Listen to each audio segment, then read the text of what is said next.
Well, Steve and I are here today to discuss Last Year at Marienbad, which was a huge success. It was a really famous and controversial film back in the 60s. It's so highly rated. If you look on Letterboxd or something, Yeah. nearly everyone gives it a really, really high score. But it's kind of forgotten now, which is appropriate because it's a film about this guy who tries to convince this woman at a hotel that he's met her before, and she can't remember. And it's this kind of lost memory that he's trying to revive. And it's a bit like this film. I feel we're trying to revive a lost memory of a lost film. So I've seen it twice. How many times have you seen it? I think I've seen it twice as well. Yeah, but not a lot of years apart between the two screenings. As I was watching it the second time, I started to think, oh, well, I need to try and solve this. And I'm not sure if you're supposed to try and solve it. I think it's better if you don't try to solve it actually, because Yeah, then there's sorts of different readings at the same time that sort of you can pick on one as you're going. I love that opening. For about 5 minutes, all you're seeing is architecture. yeah. When it goes, the corridors, the rooms, the carpets where your footsteps don't make any sense. It's repeated, isn't it, several times. Yeah. So you're listening to it, and then you think, hang on, he's already said this.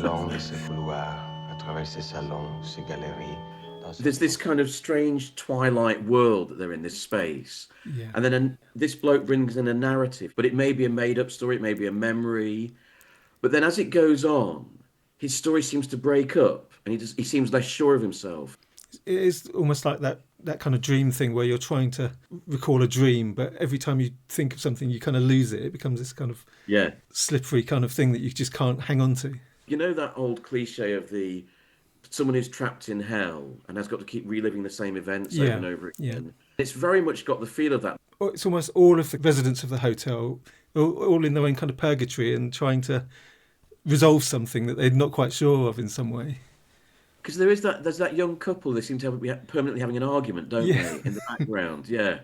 I noticed, like, often the camera sort of slides past people. The camera is always moving, or at least that's how it feels to me. yeah, So they're talking and then it's sliding into another room. So yeah. you're actually always on the move, weirdly enough. There is a moment where there's a man looking at one of the pictures of the hotel, and then our main character walks in front of him instead of behind him, Yeah, which, I remember. as if they don't Yeah. exist in the same world. Then, they're completely oblivious to each other. That's the thing that most sort of makes me feel uncomfortable in a way. My favorite shot is that garden, Yeah. and they're all positioned like chess pieces in a game. They're not real, in this very sort of topographically correct garden. Yeah, nothing else is casting a shadow except for the people. Exactly, yeah. And conversely, within the film, the people aren't kind of real. They aren't even casting shadows in some respect. Yeah, exactly, yeah. Also, the frescoes are these figures locked in time in stone and marble and plaster, Yeah. almost as if they're already fixed in place, and you've got these other people who are all just stuck in the hotel as well. I mean, they do turn into statues at certain points, don't they? They just stop Yeah. moving. Yeah. It's like there's this place still in time. It's trapped in like a flying aspect sort of thing. It's like the Overlook Hotel. It instantly kind of alienates you or kind of isolates you from everything else. Yeah. I thought of The Shining as well. And it's ironic because 4 years before Last Year at Marienbad, Kubrick had used that outside for Paths of Glory. It's the Oh, same. is it? Oh, okay. Yeah. So there's a kind of weird through line of Kubrick. And it seems a strange thing to say, but the casting, because the actors, their Yeah. physical qualities, like Delphine Seyrig, she wasn't the first actress apparently, but she is so good in it. And the costumes that she's wearing, the kind of Coco Chanel dresses Yeah, and things, and her face is just so entrancing in some way, isn't it? The camera's so often on her, but you never get bored of looking at her. I know. And she seems to be there, but not quite there at the same time, which is exactly what you want in the film. She's sort of opaque. And of course, she went on to make Jean Dielman and Yeah, Donkey Skin. yeah. She had a fantastic career, actually. It was an Yeah. amazing career. But I also thought he was a good choice as well. The husband is really good, even though he's not someone you was instantly warm to. He's a bit devilish, isn't he? He's a bit like the devil kind of steps in.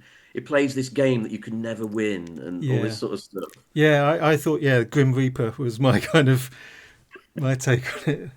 I mean, as a husband, God, what an awful guy.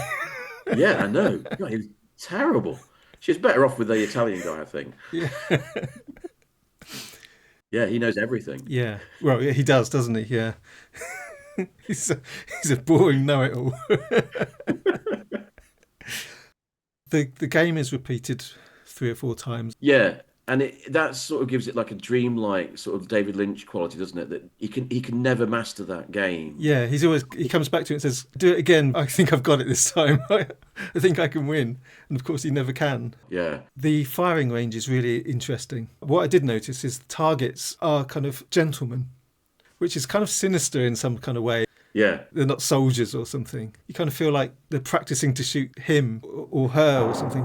And what the other thing I noticed is they're all crack shots, aren't they? They all actually hit the target. Yeah. So what's your sense of the ending? Yeah, I see it as though they will carry on. So that either they left the hotel and then they'll come back another year later, or this same thing will just recur. When I finished watching it, I feel that it was time well spent. Yeah, yeah, I was the same. The hotel itself is just so fascinating. Yeah. So I compile a list of my favourite first watches of the year.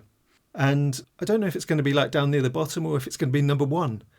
I'm not quite sure if it's my favourite film of all time. I feel exactly the same way. I mean, I read this brilliant essay about it where the bloke says at the end, "Is it a masterpiece? I just don't know." And I feel the same way. It's one of those films that if it didn't exist, I wouldn't miss it. Yeah, but at the same But I'm glad time, it does exist. And yeah, I'm glad I watched it. And I'll watch it again.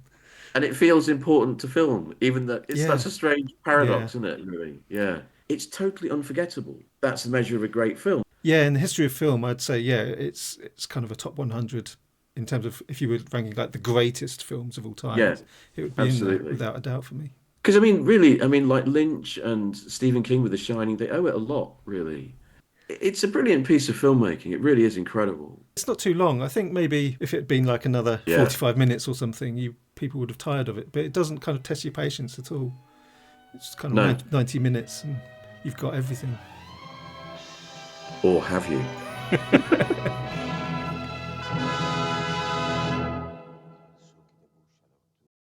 I want to watch it again now.